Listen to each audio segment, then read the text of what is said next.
তো প্রিয় দর্শক শ্রোতা মণ্ডলী, এখানে ভাইয়ের কাছে জানার চেষ্টা করব কত টাকা থেকে কত টাকার মধ্যে এখানে গরু আছে।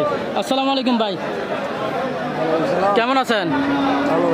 তো এখানে কত টাকা থেকে কত টাকার মধ্যে আছে গরু আপনার? সিরিয়ালে অনেকগুলো দেখা যাচ্ছে, মানে কত থেকে কত মধ্যে?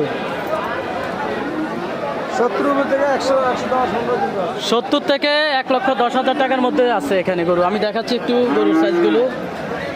এই যে দেখতে পাচ্ছেন বিভিন্ন সাইজের গরু কিন্তু এখানে রয়েছে, বিভিন্ন সাইজের গরু। আজকে অবস্থান করেছি কুমিল্লা জেলা বড়ুয়া থানা চণ্ডীমুড়া গরু বাজারে।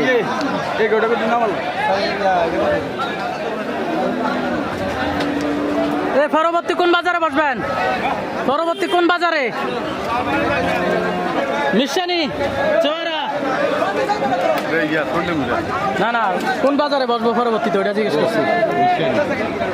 এই যে দেখতে পাচ্ছেন 70 থেকে 1,10,000 মধ্যে যে গরুগুলো আজকে চণ্ডীমুড়া বাজারে অবস্থান করেছি। আর পরবর্তী ওনাদেরকে পেয়ে যাবেন মিশানি বাজার, মিশানি চৌরা বাজার।